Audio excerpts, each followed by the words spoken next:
All right, lawyer talk off the record, Q&A/comment style. That means I am taking questions. If you've got your own question, go to lawyertalkpodcast.com, submit it there, or leave a question in the comments. And today's one of those days where I'm reading through the comments and I'm commenting on the comments. So we're going to call that Q&A.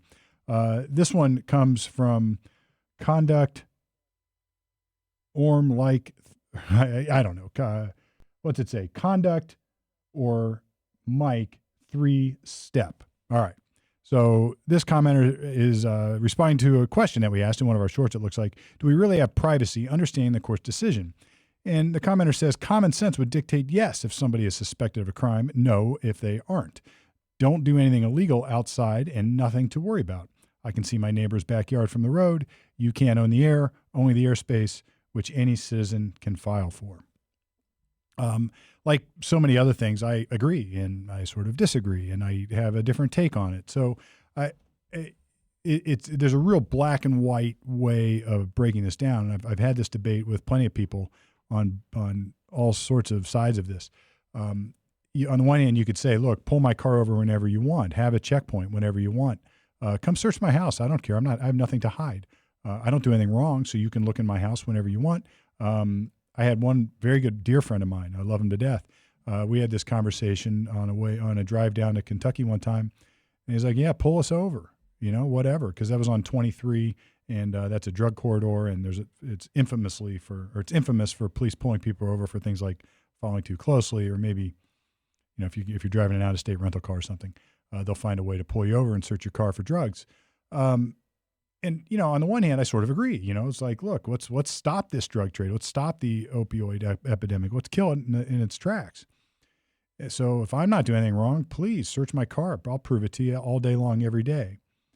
Except you're forgetting about one potential problem, or one group of, I'm put criminals in quotes, or bad actors, and that's the government. Now, am I saying that all cops are bad? Far from it. Am I saying that all cops are good? Far from it. I think our founders, when we created our Constitution and later the Bill of Rights, they were operating in this zone where they had just gotten through fighting off the measures of old King George and the way he behaved, the way he put his redcoats on the streets and policed the community for his own, for Britain's own good. And they created these rules to protect against the government from doing that again. And over the years, I think we've lost sight of that, is that the Constitution is here to protect us from the government and government actors. And, you can say back in the 70s, where crime was running amok and everything was crazy, out comes from the ash heap of that comes the Dirty Harry movies, where all of a sudden we're going to be tough on crime. We've got this tough cop who's going to take his own measures into his own hands. And that was the backlash of maybe too permissive policies. But the other side is also true. You can get bad government actors who they don't actually stay within the bounds of the law. So if you don't think that police are capable of, I'll use the extreme example, planting evidence, or fabricating here and there, or often we call it test-a-lying, where they're sort of taking the truth and, massaging it in their own way, you're wrong. I mean, you're just, that happens. I'm not saying it happens all the time, and I'm not saying it happens because all cops are bad. I'm saying it because all cops are human. And we have this protection in place, the Fourth Amendment, that is designed to protect us from that.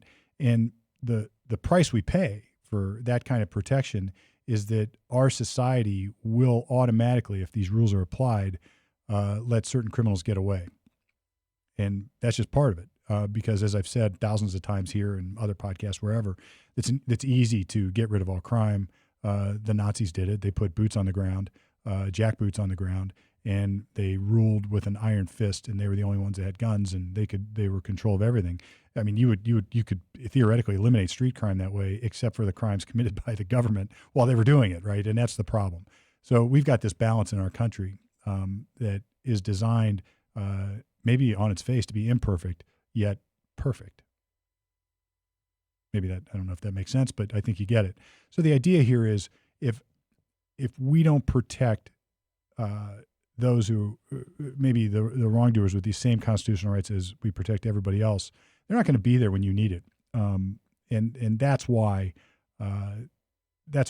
we apply the Fourth Amendment across the board, even to innocent people. Now, would I let police in my house to rummage around and search randomly if they just banged on the door? Probably not. And I don't have anything to hide in my house. But I believe in the Fourth Amendment. I believe in my right to say no. Now, I say that, and maybe if they had a good reason, or maybe there's a suspect that's at large or something, I might do it. But I would think about it. I would think about it because we have a Fourth Amendment protection, and if we don't assert it, we stand to lose it. So, look, this is, again, not to say all cops are bad. I support the police. I've been on podcasts with police, and we have them on this show. But and here's the interesting part. Most officers would agree with me. So look, I hope I addressed the comment fairly. I think I did. If you've got your own comment, your own question, your own concern, just shoot it right here on the YouTube or wherever else you get it, or go to lawyertalkpodcast.com, off the record, on the air, Q&A, comment style.